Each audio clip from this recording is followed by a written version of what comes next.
हम पढ़ रहे थे आर्टिफिशियल इंटेलिजेंस, जिसमें हमने पढ़ लिया कि अनइन्फॉर्म्ड सर्च क्या होती है और इन्फॉर्म्ड सर्च क्या होती है। फिर हमने अनइन्फॉर्म्ड के टाइप्स पढ़े, BFS एंड DFS। फिर हमने पढ़ा इन्फॉर्म्ड सर्च, उसमें हमने पढ़ा हिल क्लाइंबिंग। आज हम पढ़ रहे हैं best first search. So it use evolution algorithms to decide which adjustment node is most promising and then explore, कि कौन सी नोड है वो मोस्ट प्रोमिसिंग है और फिर उसके अकॉर्डिंग उसको एक्सप्लोर करना है। सो कैटेगरी ऑफ ह्यूरिस्टिक और इन्फॉर्म्ड सर्च। सो ये क्या है, एक इन्फॉर्म सर्च का पार्ट है। So priority queue is use to store the cost of nodes and use the greedy search algorithm. ये वही ग्रीडी सर्च एल्गोरिदम को यूज़ करके अपन इसको फाइंड करते हैं। And it is a combination of BFS and DFS। So इसमें क्या होता है, मीन्स अपने पास कोई ये जो ह्यूरिस्टिक वैल्यू होती है एक तरीके से, तो ह्यूरिस्टिक वैल्यू बोले तो कि कुछ वैल्यू होगी अपने पास, उसके अकॉर्डिंग हम रूट्स को मतलब जो नोड वगैरह ना अपने, जैसे रूट नोड है तो बाकी नोड्स है ना, सब नोड, चाइल्ड नोड वगैरह, उनको हम एक्सप्लोर करेंगे, मतलब विजिट करेंगे। बट BFS DFS में तो अपने पास कोई वैल्यू वगैरह नहीं थी, तो अपन रैंडमली करते थे।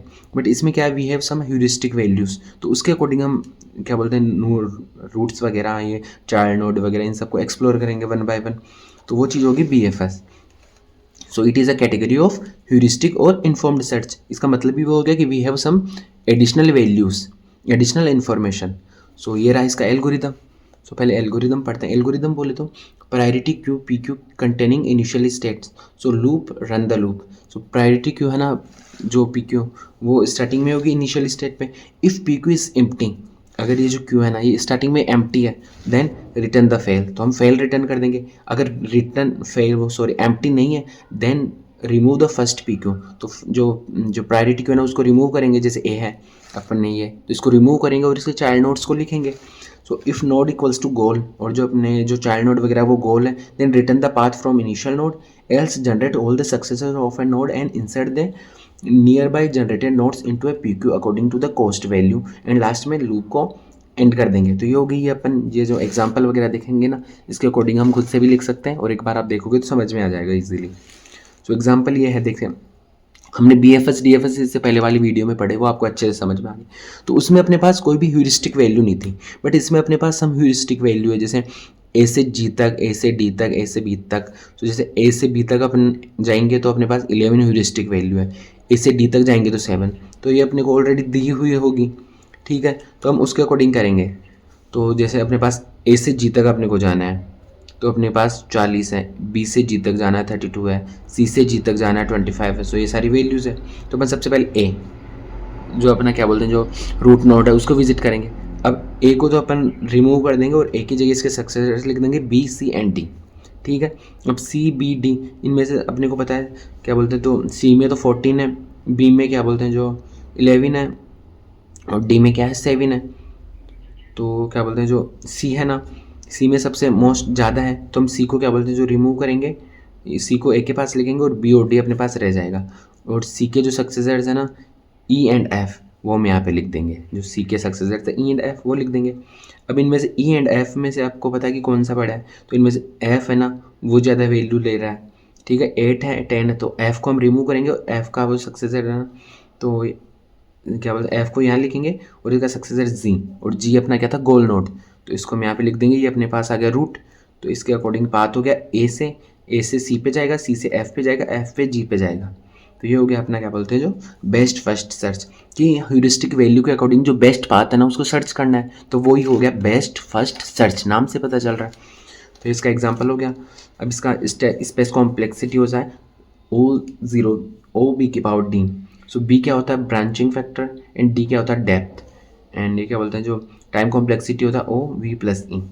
अभी अपने पास अलग एग्जांपल हो रहे हैं, उसमें हम क्या बोलते हैं जो सेम वही चीज़ है कि ये SAB अपने को जाना है, अपना गोल नोड है G, और अपने को समय ह्यूरिस्टिक वैल्यू दे रखी है और ये नोट्स वगैरह बना रखे हैं। तो जैसे हम इसको एक्सप्लोर करेंगे, जैसे पहले S पे, फिर X के चाइल्ड नोड्स पे, फिर इनके चाइल्ड नोड्स वगैरह पे, जैसे इसके अकॉर्डिंग जाएंगे ना, वैल्यूज़ के अकॉर्डिंग कि किस में ज़्यादा वैल्यू है उसके अकॉर्डिंग, तो अपने पास ये आ जाएगा और लास्ट में अपना पाथ आ जाएगा SB F एंड G। अब अपने पास अगला टॉपिक है कांस्टेंट सेटिस्फेक्शन प्रॉब्लम। ये भी क्या है, एक एल्गोरिदम है, जैसे इन्फॉर्म्ड सर्च का ही है। सो इसमें भी अपने पास एक एडिशनल इन्फॉर्मेशन होती है, बट इतने टाइम तो हम क्या पढ़ रहे थे कि कोई जो ट्री लाइक स्ट्रक्चर है ना, ट्री में ट्रेवर्सल करना या ग्राफ में ट्रेवर्सल करना। बट इसमें क्या होता है, इसमें हम किसी जैसे कोई वेरिएबल या डोमेन की नॉलेज, जैसे कोई न्यूमेरिक वैल्यू पे अगर हमको वो करना है, सर्च वगैरह करनी है, एल्गोरिदम्स लगा के सर्च करनी है, तो उसमें हम यूज़ करते हैं constant satisfaction problem. So it is a different types of search procedure, कि एक different types of search procedure है that operates in a space of constant sets. So constant satisfaction problem in AI have a goal of discovering the some problems state that satisfy a given set of constant, कि एक जो given set of constant है ना उसको satisfy करें। So अब इसका process में क्या क्या होता है, constants are discovered and propagated through the systems. So if still there is a no solution, search begins. So a guess is made about something and added as a new constant, और इसमें हमारा back track भी कर सकते हैं। सो इसमें क्या होते हैं, तीन कॉन्स्टेंट सेटिस्फेक्शन प्रॉब्लम में अपने पास एक तो होता है वी बोले तो वेरिएबल सेट, जैसे V1 V2 V3, तो वेरिएबल सेट होता है। एक होता है अपने पास डी मीन्स डोमेन, जैसे D1 D2 D3।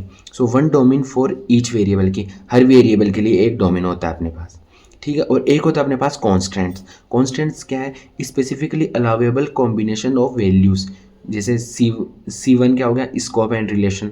सो ये कॉन्स्टेंट है, ये आप एग्जाम्पल में देखोगे ना उससे अच्छे से समझ में आएगा कि कैसे क्या वर्क करता है। सो जैसे ये अपने पास एग्जांपल हो गया कि नोड कलरिंग का, जैसे अपने वो गेम वगैरह खेलते हैं नोड कलरिंग वगैरह का, या अलग अलग गेम्स में हम इनको मेनली यूज़ लेते हैं। जैसे ये है अपने पास कि अपने को 4 वो दे रखे हैं, नोड्स दे रखे हैं, है ना। तो इसमें वेरिएबल तो अपने पास क्या है 1 2 3 4, ये वेरिएबल दे रखे हैं। अब डोमेन अपने को क्या दे रखा है, एक तो रेड दे रखा है, एक ग्रीन दे रखा है, एक ब्लू दे रखा है, 3 अपने पास डोमेन है। अब अपने पास कॉन्स्टेंट क्या दे रखा है कि अपने को करना क्या है, कि प्रॉब्लम क्या है, adjacent node should not have same colour, कि जो आसपास वाली नोड्स है ना उनका सेम कलर नहीं होना चाहिए। तो ये अपने पास क्या होगी, कांस्टेंट। सो क्या बोलते हैं, जो वेरिएबल डोमेन ऑन कांस्टेंट के अकॉर्डिंग हमको कोई मतलब कोई चीज़ क्वेरी करनी है, क्या बोलते हैं, जो एक्सप्लोर करना है नोड्स वगैरह को, अपने जो प्रॉब्लम वगैरह उसको सोल्व करना है इन 3 चीज़ों के अकॉर्डिंग। ना अपने पास कोई ट्री लाइक स्ट्रक्चर, ना अपने पास कोई ग्राफ है, ना अपने पास कोई वो है, मतलब क्या बोलते हैं जो विजुअल एक तरीका से वो कोई नहीं है। ये अपने पास अपन मैथमेटिकल वैल्यूज़ के अकॉर्डिंग कोई चीज़ सोल्व कर रहे हैं, तो वो होता है कांस्टेंट सेटिस्फेक्शन। तो जैसे अपन इसको कैसे सोल्व करेंगे, सबसे पहले इनिशियल में अपन क्या बोलते हैं, जैसे जो फर्स्ट था ना, अब पहले इनिशियल में क्या होता है, फर्स्ट की वैल्यू रेड भी हो सकती है, ग्रीन भी हो सकती है, ब्लू भी हो सकती है। इसकी भी red green blue, red green blue, red green blue, कोई सी भी हो सकती है, ठीक है। अब हमने फर्स्ट में क्या करा, जो फर्स्ट वाला है ना उसको हमने रेड दे दिया, ठीक है, रेड दे दिया फर्स्ट को। तो आपको पता है ये तो रेड होगा नहीं, ये रेड होगा नहीं, तो ये क्या होगा, तो जो सेकंड वाला है तो ग्रीन या ब्लू होगा, और क्या बोलते हैं जो थर्ड वाला भी ग्रीन या ब्लू होगा, और जो फोर्थ वाला है ना वो भी क्या बोलते हैं जो ग्रीन या ब्लू होगा, ठीक है। ये रेड भी हो सकता है। अब सेकंड में हमने वो ग्रीन दे दिया, अगर हमने ग्रीन दे दिया तो ये ग्रीन होगा नहीं, ये ग्रीन होगा नहीं, ये ग्रीन हो सकता है। तो क्या बोलते हैं जो सेकंड वाले को हमने ग्रीन दे दिया तो ग्रीन या ब्लू होगा, और क्या बोलते हैं जो ये फोर्थ वाला है ये भी ग्रीन होगा नहीं, ये इधर रेड नहीं होगा तो ये ब्लू हो जाएगा। तो इसके अकॉर्डिंग, और अगर अपन ने यहाँ पे गलत कर दिया कुछ तो हम बैक ट्रैक करके वापस इसको सही कर सकते हैं। जैसे ये रेड हो गया, ये ग्रीन हो गया, ये ग्रीन हो गया, ब्लू हो गया। तो ये हो गया अपने पास नोड कलरिंग का एक example. So we have variables, एक तो वेरिएबल्स होते हैं, एक अपने पास डोमेन्स होता है। So value of variable V1 and V2 cantt B same, और जो वेरिएबल्स की वैल्यू है ना वो सेम नहीं हो सकती हाँ कभी भी। सो इनिशियली क्या बोलते हैं, sorry, intelligent backtracking method is use to solve the CSP only backtrack where the conflict occurs, means इसमें ओनली अपन बैक ट्रैकिंग वगैरह कर सकते हैं। अब अपने पास क्या बोलते हैं जो अगली है A* एल्गोरिदम। सो ये भी क्या आएगा, एक ह्यूरिस्टिक सर्च और इन्फॉर्म्ड सर्च का पार्ट है। So it use the heuristic function HN and cost to reach the node N। उसमें अपन ने इससे पहले पढ़ा था क्या बोलते हैं जो बेस्ट फर्स्ट सर्च, इसमें अपने पास क्या थी, ह्यूरिस्टिक वैल्यू थी, उसके अकॉर्डिंग हम क्या बोलते हैं नोट्स वगैरह को एक्सप्लोर कर रहे थे। बट इसमें अपने पास ह्यूरिस्टिक वैल्यू के साथ एक चीज़ और है, वो है कॉस्ट। इसमें एडिशनल एक चीज़ और है कॉस्ट, तो वो चीज़ होगी A*, है ना। तो from start state GN to find the shortest path through the search space.